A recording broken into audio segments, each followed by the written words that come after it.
Jet Set Radio.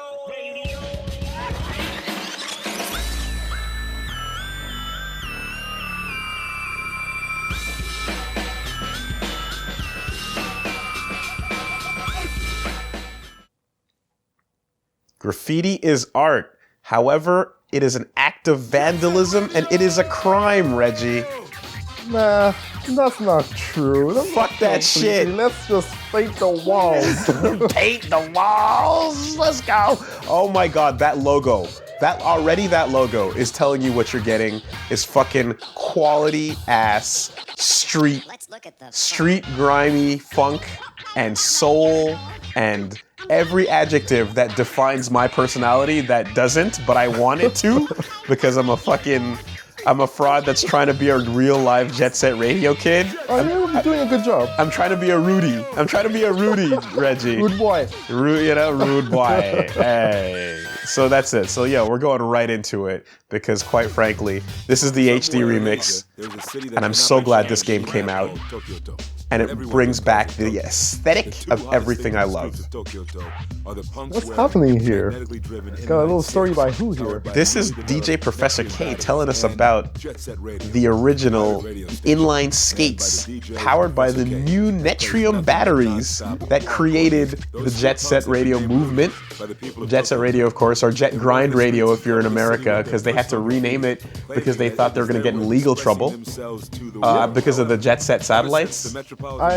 There were that band from Calgary or Vancouver, Seattle or something like that. I heard. The Jet Set satellites were a possible lawsuit. So in the meantime, they're describing the future world here of Jet Set Radio, where the cops are basically like, "Yo, fuck these gangs and these kids spray painting up the streets and being cool. I don't like it. We need to make everybody fit in and conform." And your stylish colors are offensive to me, so send in the cops. In that box. You know what I mean? Oh, man. Now, there's the thing, though. This game is pretty dated.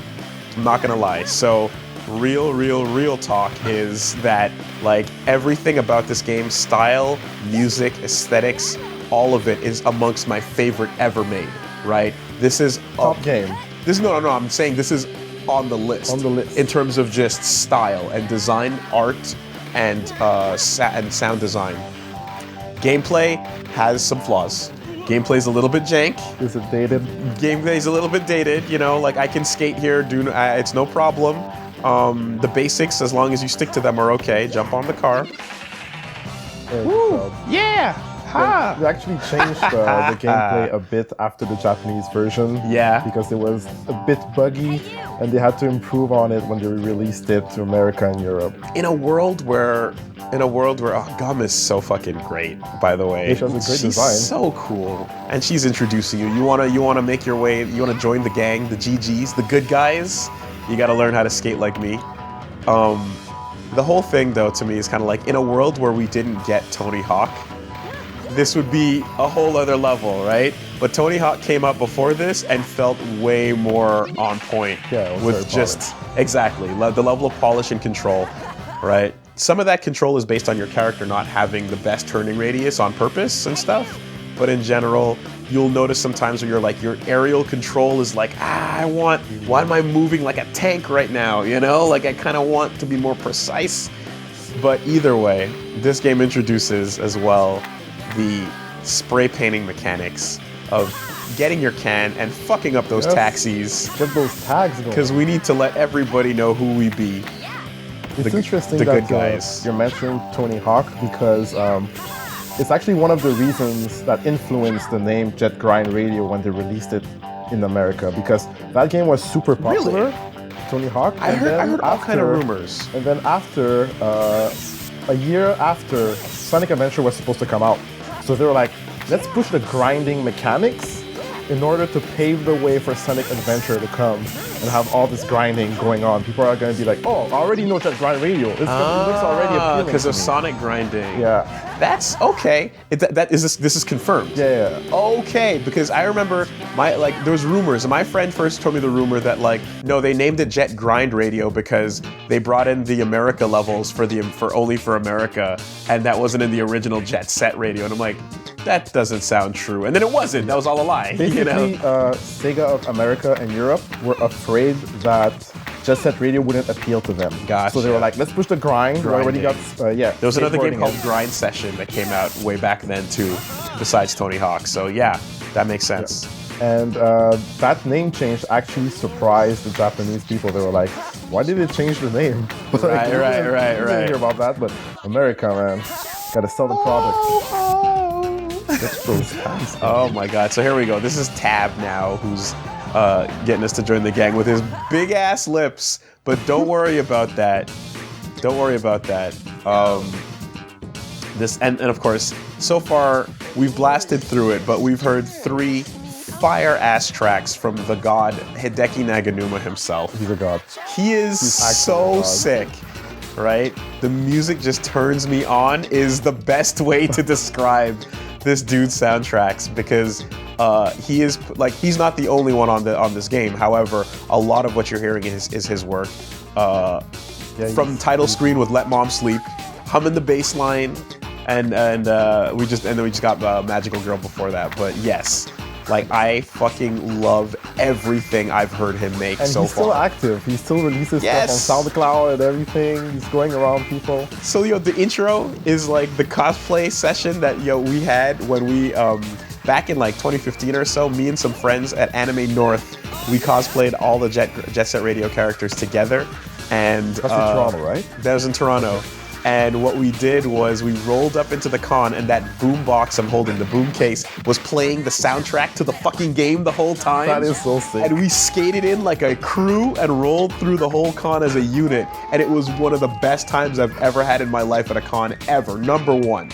And taken over 90s style. It was unbelievable, dude. And the fucking fact that we had Hideki's music guiding that moment was the best. And of course, later on, we got to show him footage of that. We sent him pictures on Twitter, and he was like, "Yo, these guys are perfect," and we're like, "Ah!" That's so sick. Acknowledgement from Senpai. It was all worth it. He's a really funny guy too. Yo, just when you look at him, he's just like, I just grab random samples and I put them together because they make me laugh. Yeah, that's it. He would stay up all night just cutting tracks and just mixing them together, and you just be like, "Ah, this is amazing." Just laugh. Funky rhythm coming at ya. He started music really, really young. He was 5. Playing organ. You got the backstory. Yeah. He was influenced by his older sister, apparently. Okay. And then when he was a teenager, he started listening to Western music, digging it. And he was like, "Oh, I need to compose my own shit," So then he decided to have a job in the music business, and he joined Sega because he couldn't cut it as a singer or a songwriter, apparently. Was his style always in this vein, or was it more traditional, and then he adopted this for Jet Set Radio? Well, I don't know if you want to say that, but he worked on previous Sega games, like Sega Rally mostly. Okay. And right after, they were like, "Hey, we need somebody for Jet Set Radio," and I was like, "Yeah, let's go, let's do this. I'm down." Okay. And then he just turned on the fucking Super Saiyan mode, where it's new genre, let's try it. Yoko Kanno, I always give her credit for being I will try a new genre and crush it the first time, and it feels like this guy absolutely did it, or at the very least understood everything about this style. Here we go, Professor K. This guy. Jet Radio. Through the streets and right into your brain. He's got style. Yo, that's funky radio. Funky radio. Yeah, I can't skate, so I had to do him. But also because of the fucking, I'm like, this is my soul spirit animal, man. Territory, it's a territory. It's a what, Reggie? Territory, baby. It's all about the radio. It's all about the radio. It's all about the radio. Yo, look at the fucking, look at these. You got the Poison Jam. You got the Noise Tanks. You got all the gang. Shockers. Yo, look at the crews. And we're just like the good guys. We got our own style, individuality, doing our thing. Pete got his gang. Right? The spirit of youth, burning hot vigor. These guys are like, they're in uniform and they're being all like crazy and like full on. What's the word I'm looking for? Like intimidating, you know, with the All up in your grill. yeah. But like we're like, nah, we got our own style. Well, this track is pretty ill, man. By the way, if anyone out there is a fan of Lucio, you're looking at the influences. You're looking at the hardcore, straight up, the brain, the seed, the inception of Lucio. Part of that was here, amongst a lot of other things, of course. So check out. We get to hang out in the garage. We get to look at all our different setups. We got the pinball machine here. We got our settings. It tells you can save here, but that's fucking bullshit. Because clearly this is the port, so they didn't change that text. But regardless, never mind that. There's no saving anywhere in that menu. And then we've got the graffiti menu, Reggie. Yeah, we gotta do something there. You see what that button says? You see what that fucking button says? You gotta do it. Yo, sit tight. Sit fucking tight. We ain't going anywhere. All right, so that took a minute, and we are good to go. Reboot Wolves and Versus. That was pretty sick. You like my shit? God. That honestly, the graffiti creator lets you do awesome fucking legit designs. And back in the US version, when it came out, you could also share and go get tags from other players online on SegaNet or something. Dude, it was quite advanced. So now that we're all kitted out with our proper fucking tags, we got our stickers. Hi, my name is, right? Banksy. Bang. We're ready to go. We're ready to go. WoolieVersus. All right. Someone's busted into our turf. They're looking around the bus route. Find the red arrows and start tagging. Let's go. Got our boy Beat here. Fuck these buses. Public transportation, eat a dick. Where's your skates at? So according to We got a love shocker. We got a love shocker. Out of here. Okay. my house. But actually, you see, if you hit into them, you get some. Yeah. Dropping my name, son. Dropping my name. So good. Yeah. If you hit into them, you get some extra paint cans for it too. Yeah. Nice. So the way this is set up is interesting because you can, those are extra tags you can collect, right? Okay. So there's a whole like graffiti customization menu. And the moment you start, what you generally want to do is get the easy areas taken care of, like this stuff that's low to the ground, because the moment you spray a couple of cars up, the cops come rolling in. And they make it much harder to spray the on the ground stuff, but they can't chase you up. You know, tricks are always a thing that you can be doing as well. The paint cans, depending, the red ones are what you want. The red sprays like this are what you want to use to complete the level. But it's, as you see, they're coming up close, so you gotta like get out of there, get out of Run, nigga! Get out! Ah, shit! Yeah. So you wanted, that's it, you're right. And the camera kind of dynamically changes when they're chasing you to like be like, oh fuck, they're around the corner. While you're dashing, they can't really hurt you though. Oh, that's good. So that's the kind of mechanic you want to get used to. Get out of and here. And then once you exactly, like, give me your fucking paint. Taxi. But if you're not careful, the bobbies come to get you.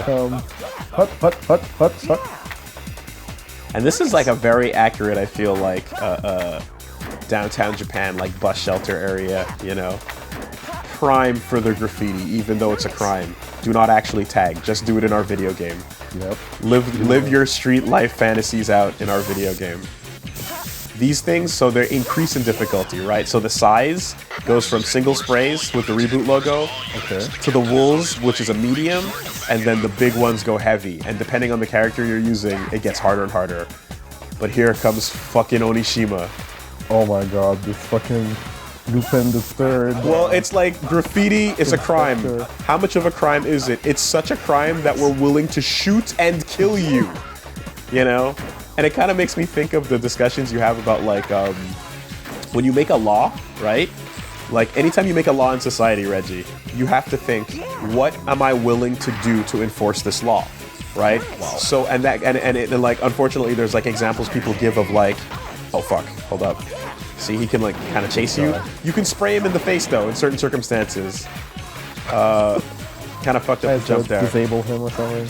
But yeah. You slowly disable him. It's supposed to be a mix of like Dirty Harry, and a bit of like Captain Zenigata from Lupin the Third. Oh, okay, that's exactly what they were going for. Yeah. I mean, like the jaw on him and the fucking the 5 o'clock shadow permanently on his face. There we go. Yeah, and you get the damn. He got away. It's my turf. Yeah, gotta respect the law. Love shockers. Had your heart broke. So when you make a law, you have to choose how you want to enforce it, right? And a lot of the time, it's kind of like, okay, so like, if someone decides, I'm not going to pay this parking ticket, what happens if they don't, right? It's like, okay, well, you get fines. Okay, and I don't pay those fines. Then what? And then you're like, you get summoned to court. And then what? Then we come and drag you to court. But what if I don't go? Then, like, we're gonna find you. I'm going to break into your house. Yeah, right? And it's led to cases where it's like someone over nothing, over a minor thing. It's like the cops come in and then like they don't know who's breaking into their house. So then like bullets get fired, you know what I mean? And like it gets to that level. So you have to kind of consider like, am I willing to take this law to the extreme, you know, to enforce it? And you have to think about that when you design a society in a way. And so in this kind of way, you're looking at like a ridiculous thing where it's like graffiti resulting in getting shot at and getting killed over the fucking top, but also from a philosophical discussion point of view, or like a civil planning point of view, you know, or not planning, but like philosophical civil discussion. Would you actually get to that point? And the answer is you could get there. If graffiti is against the law, and you don't follow the law and you keep evading it in order to not get prosecuted, someone might shoot a bullet at you one day starting from a crime that was your graffiti. That is crazy. Especially since graffiti is like, you know, they have been often used like as a revolutionary statement, you know, either that or a means of expression.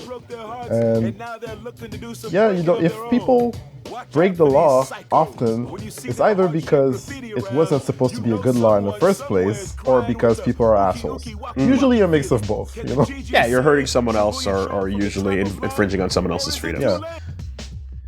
So yeah, every gang has their own style. So in this case, the Love Shockers, you can tell it's their tags based on the hearts and so on. Broken-hearted. Not sure why they're mad, but okay. So the design of these levels is really interesting too, because they start out in these like smaller areas, very controlled. You can switch through your three crew members, by the way. So we're gonna run it up. We're gonna get Gum up in here and rotate, because I love the whole crew, even though they have different stats that mean specific things, by the way. But yeah, these areas are all these small little touches, and then slowly but surely the game opens up and starts to connect the areas together, and you realize that it's actually a much bigger overworld, you know? Oh no. The maps are much more connected than you think they are. Yeah. And this is Benton Show? Yeah. So this is, exactly. So in Bento Boogie, I want to say, you get Miller Ball Breakers, which is the track here with Diavid Soul. Yes. I was always like, is it David Soul? It's Diavid Soul. And apparently, because I was looking up, who is this guy? But yeah. It's actually a duo that's a part of another Japanese band called High Speed. Oh. Yeah. It's like Hachi and Taiji, I think, the name of the guy. Drop this knowledge. So, yeah. Drop this knowledge, Reggie. Okay. So he's one member of a duo? No, the duo's name is David Soul. David Soul. David Yeah. Soul. Okay. Yeah. Gotcha. So like they have a couple tracks on this soundtrack as well that they've contributed, but I guess like in collaboration with Hideki. Fuck that up. Sometimes it's worth it to keep spraying. Other times it's like, fuck it. I'll come back. Fuck it. Look for the reboot sign. You'll know I've been here. We're in Benton Show right now. Yeah. I know there is a goddess in Japan called Benzaiten, Japanese Buddhist goddess. Okay. And she's like everything that flows, like water, words, time, eloquence, music. It's like a patron saint. Pretty much. Okay. By extension, flowing knowledge in a way. Okay. That's apropos. The flow. The flow, you gotta flow in this game. So this is one area where you definitely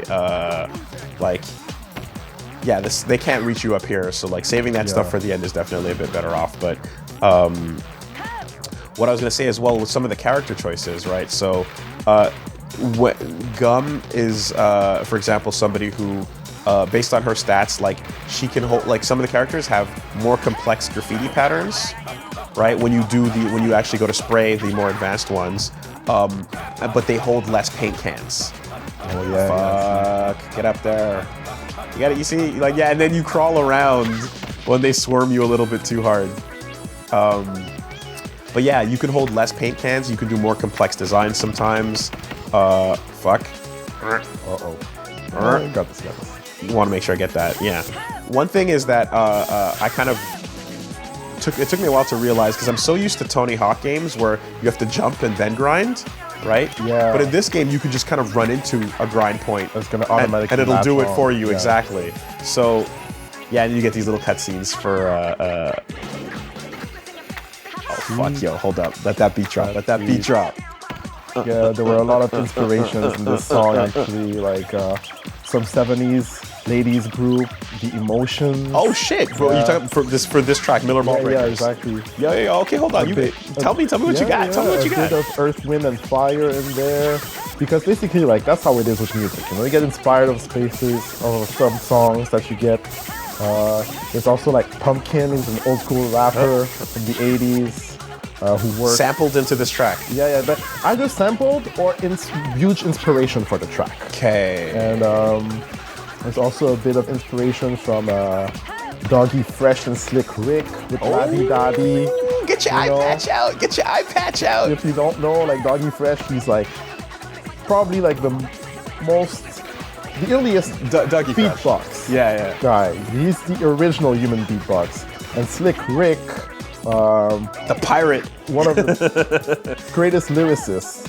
Like, if you don't know who he is, you've probably heard one of his lines in another song somewhere, like a TikTok and you don't stop, right, and you don't quit. All those songs, they have influenced hip hop and R&B for years to come. And that's all sampled into this track. Okay, so Def Jam Records, let's go. Okay.